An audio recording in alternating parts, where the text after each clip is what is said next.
Hello everyone. आज है 3 जून और आज इस वीडियो में हम बात करने जा रहे हैं यस बैंक के बारे में। ठीक है, यस बैंक का जो शेयर है ना वो हाल फिलहाल में 13 साढ़े 13 रुपए के आसपास ट्रेड कर रहा है। और यस बैंक को लेकर दो तीन बड़ी खबर भी निकल कर सामने आई है, तो इस वीडियो में हम उसके बारे में भी चर्चा करेंगे और ये भी बातचीत करेंगे कि 13 साढ़े 13 रुपए का ये शेयर हाल फिलहाल में खरीदारी के लिए अट्रैक्टिव है कि नहीं, और जिन्होंने ऑलरेडी यहाँ पर खरीदारी करके रखी है उनको क्या करना चाहिए उसके बारे में भी हम यहाँ पर चर्चा जरूर करेंगे। लेकिन उससे पहले अगर आपने अभी तक चैनल को सब्सक्राइब नहीं किया है तो प्लीज अभी इसे सब्सक्राइब कर लीजिए, क्योंकि आगे भी बहुत सारे वीडियोस हैं जो आपको काफी ज्यादा हेल्प करेंगे। तो चलिए शुरू करते हैं। तो यस बैंक 13 रुपए 50 पैसे के आसपास ट्रेड कर रहा है। एक महीने में देखिए तो 3% की गिरावट है और ग्राफ इंटरेस्टिंग है। देखिए गिरावट आई है, वापस तेजी आ गई, गिरावट आई, तेजी आई, लेकिन कोई बहुत बड़ा रेंज नहीं है।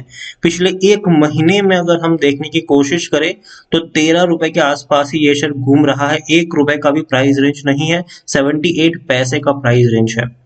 मतलब ना कोई बड़ी तेजी है ना कोई बड़ी गिरावट है। जहां मार्केट लगातार बहुत बड़ी तेजी दिखा रहा है पिछले एक महीने में, वहां यस बैंक सोया हुआ है और अच्छा परफॉर्म नहीं कर रहा है। एक साल की अगर हम बात करें तो पिछले एक साल में 51% की गिरावट है, 30 रुपए के लेवल से टूटकर नीचे आया है। और उससे पहले अगर हम चले जाए तब तो ये वो बैंक था जो काफी बड़े प्राइस पे था, 395 रुपए के आसपास ट्रेड कर रहा था। और आज हालत इतनी खराब है कि शेयर 13 रुपए पर पहुंच चुका है। 11 रुपए तक भी पहुंचा था, लेकिन उसके बाद तेजी दिखाई।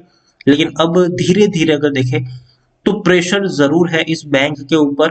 और हाल फिलहाल में ही एक खबर भी जो आई है, पहली खबर ये है कि yes bank feature in top under performing bank list दोबारा से। हालांकि इससे पहले भी वो इस लिस्ट में शामिल हो चुका है, लेकिन इस बार फिर से इसको इसमें जगह मिली है, क्योंकि पिछले 2 साल से जब से राणा कपूर वाला कांड हुआ है ये बैंक टूटकर बिखर चुका है। अब देखिए, investors first priority is usually bank when it comes to investing their hands earn money as per the common perception bank are highly profitable business and private bank are consider even better for that purpose. तो देखिए यहाँ पर एक बात अगर हम ये भी देखें तो बैंक का बिजनेस सबसे ज्यादा प्रॉफिटेबल बिजनेस है, लेकिन कुछ बैंक ऐसे भी है जो अच्छा प्रॉफिट नहीं कमा पा रहे हैं, जिसमें यस बैंक भी है। Nevertheless bank do make good money for themselves and for the stakeholders in long run. However, some of the prominent private banks have underperformed market in 2021 so far. तो देखिए बैंक जाना चाहता है कि भैया खुद से भी पैसा कमाए और जो अपने शेयर होल्डर्स है उसको भी अच्छा पैसा बना कर दे। लेकिन इन सब के बावजूद कुछ बैंक ऐसे हैं जो साल 2021 की अगर हम बात करने जाए तो अंडर परफॉर्म रहे हैं, और प्राइवेट बैंक भी है उसमें। और यहाँ पर आप देखिए तो उन्होंने इन्वेस्टर्स का भरोसा कहीं ना कहीं डुबोया है या फिर गवाया है। अब देखिए, yes bank which is considered investors favourite has top of the list of underperforming bank this year after dismal performance of the in past 3 years। पिछले 3 सालों से अच्छा परफॉर्मेंस नहीं है। Yes bank is down by more than 25%, 25% की गिरावट yes bank में हम देख चुके हैं। ठीक है, उसके अलावा हम बात करें बंधन बैंक में तो वहां पर भी हम 23% की गिरावट देख चुके हैं।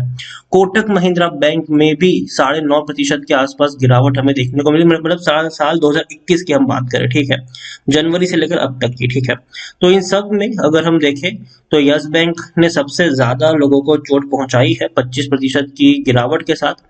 बाद में बंधन बैंक है 23% की गिरावट के साथ। उसके बाद कोटक महिंद्रा बैंक है 9.5% की गिरावट के साथ। उसके बाद आरबीएल बैंक है, उसमें भी 7.5% के आसपास की गिरावट हमें देखने को मिल रही है। और ये कुछ ऐसी कंपनियां हैं अपने सेक्टर की जिन्होंने अच्छा परफॉर्मेंस नहीं दिखाया है इस साल की शुरुआत से लेकर अब तक अगर हम देखें, लेकिन हम यहाँ पर मेन फोकस रखेंगे यस बैंक के ऊपर। ठीक है, इसके अलावा एक और भी है कि यस बैंक की जो नई सर्विसेज है उसमें यह है कि भैया क्रेडिट कार्ड जो लेना है वो काफी इजी होगा और फास्ट रहेगा। मतलब आप बहुत जल्दी अप्लाई कर पाओगे और आपको डेफिनेटली बहुत जल्दी क्रेडिट कार्ड मिल भी जाएगा। तो एक अच्छी सर्विसेज है, बैंक डेफिनेटली अच्छा काम कर भी कर रही है यहाँ पर। उसके अलावा देखिए, सूर्योदय small finance bank and yes bank जो है वो बेस्ट एफडी रेट प्रोवाइड करवा रहे हैं सीनियर सिटीजन को। और 3 साल का जो एफडी रेट है फिक्स डिपॉजिट जिसको हम कहते हैं, तो वहां पर सबसे बड़े और बेहतर में आपको यही दो बैंक प्रोवाइड करवा रहे हैं। जिसमें देखिए यस बैंक, अगर प्राइवेट बैंक की बात करने जाए तो यस बैंक 7.25% का एनुअल रेट है। दूसरी तरफ सूर्योदय स्मॉल फाइनेंस बैंक का 7.50% का रेट है। उसके बाद उज्जीवन स्मॉल फाइनेंस बैंक भी 7.25% का रेट आपको दे रही है। देखिए हमेशा ये चीज रहती है कि जो बैंक मतलब पैसों की किल्लत से जूझते रहते हैं, या फिर जो बैंक को मतलब ये रहता है कि भैया हाँ इनको कस्टमर्स लेकर आने ही है, तो अट्रैक्ट करने के लिए जरिए एक ये भी है कि भैया एफडी के जो एफडी के जो रेट है वो ये लोग ज्यादा रखते हैं, ताकि लोग यहाँ पर एफडी करवाए, अपना पैसा जो है वो ज्यादा से ज्यादा यहाँ पर इन्वेस्ट करें। तो यस बैंक डेफिनेटली अच्छा परफॉर्म नहीं दिखा पा रहे पिछले कुछ सालों से, और इसीलिए यहाँ पर आपको ये चीज देखने को मिल भी रही, लेकिन फिर भी कम बैंक काफी अग्रेसिवली काम कर भी रहा है और काफी अच्छे डिसीजन पिछले कुछ महीनों में इनके द्वारा लिए भी गए हैं। लार्ज कैप शेयर है, 34,000 करोड़ के आसपास का मार्केट कैप है। एनएससी में देखें तो तकरीबन तकरीबन 5 करोड़ के आसपास का वॉल्यूम ट्रेड है, बड़ी क्वांटिटी में ट्रेड हो रहा है, इसमें कोई शक नहीं है। 13.77% की होल्डिंग एफआईएस के पास है, 0.30% की होल्डिंग म्यूचुअल फंड और 5.57% की होल्डिंग इंश्योरेंस कंपनी के पास है। प्रमोटर तो राणा कपूर एंड फैमिली थी, वो तो यहाँ से बेच के निकल लिए हैं। अब यहाँ पर एसबीआई है, हाईएस्ट पब्लिक शेयर होल्डर में वही है, 30% की होल्डिंग उन्हीं के पास है, और इंडिविजुअल इन्वेस्टर होल्डिंग 29.12% है।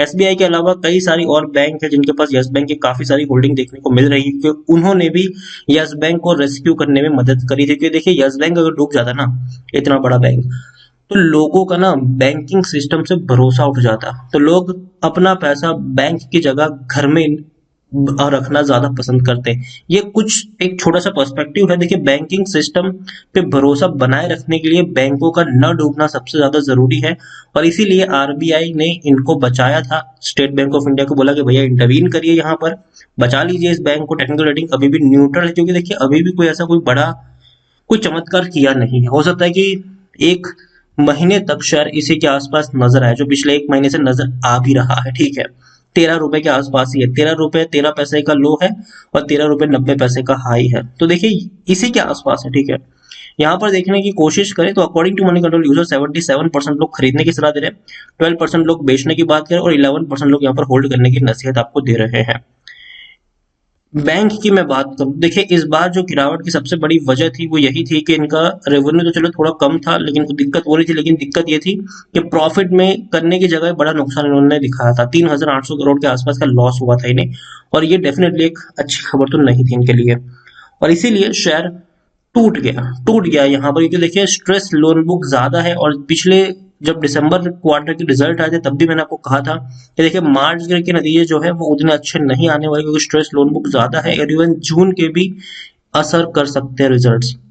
लेकिन जून के बाद आप ये मान के चल सकते हैं कि शायद एक अच्छी शुरुआत यहाँ पर हो सकती है। तो ओवरऑल मैं इतना ही कहूंगा कि यस बैंक डेफिनेटली मुझे पसंद आता है, लॉन्ग टर्म के लिए भी, शॉर्ट टर्म के लिए भी, सॉरी शॉर्ट टर्म के लिए मुझे पसंद नहीं आता है, लॉन्ग टर्म के लिए मुझे ये शेयर पसंद आता है। और 12 रुपए के आसपास एक स्ट्रॉन्ग सपोर्ट है, मैं हर बार कहता हूँ कि 12 रुपए का एक स्ट्रॉन्ग सपोर्ट है, उससे नीचे जाना मुश्किल है इस शेयर का, लेकिन ऊपर जाने के चांसेस ज्यादा है। ओवरऑल इतना ही कहूंगा कि शेयर अगर आप 1-2 महीने के लिए इन्वेस्ट करने के लिए आए तो भैया दूर रहिए, इस शेयर से कोई फायदा नहीं है। शॉर्ट टर्म में कोई बड़ा चमत्कार यहाँ पर नहीं होने वाला है, लेकिन अगर आपका नजरिया 2-3 साल का है तो डेफिनेटली यस बैंक आपको 2-3 साल बाद इससे कई ज्यादा ऊपर ट्रेड करता हुआ नजर आएगा। मार्च के रिजल्ट्स खराब आए, जून के भी उतने अच्छे नहीं आएंगे, लेकिन सितंबर से जो लोन बुक है उसमें एक बड़ा चेंज देखने को मिल सकता है। तो इसीलिए यस बैंक लॉन्ग टर्म का नजरिया है, बने रह सकते हैं, और डेफिनेटली अगर आप फ्रेश बाइंग भी करना चाहे कर सकते हैं। 13 रुपए के आसपास मुझे लगता है कि एक अच्छा मौका भी होगा यहाँ पर, लेकिन हाँ हो सकता है कि यहाँ से काफी ज्यादा डामाडोल हो सकता है कि एक महीने तक इसी के आसपास घूमता नजर आ जाए। तो एक चीज के लिए प्रिपेयर होना आपका जरूरी है, वो है लॉन्ग टर्म। शॉर्ट टर्म के लिए अगर आप यहाँ पर बने हैं तो अभी से इसको अवॉइड करिए।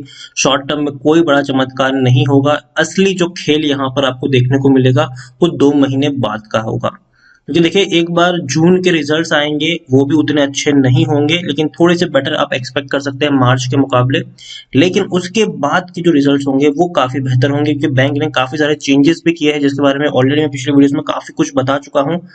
तो यस बैंक लॉन्ग टर्म के निवेशकों तो ही खरीदिए, शॉर्ट टर्म के निवेशकों तो भैया अवॉइड करिए। इसे वीडियो को यहीं पे एंड करूंगा। पसंद आया हो तो लाइक करो, शेयर करो। चैनल पर अगर आप पहली बार आए तो प्लीज सब्सक्राइब करो। यस बैंक के बारे में आप क्या सोचते हैं वो भी आप मुझे कमेंट में लिखकर बता सकते हैं। Thank you.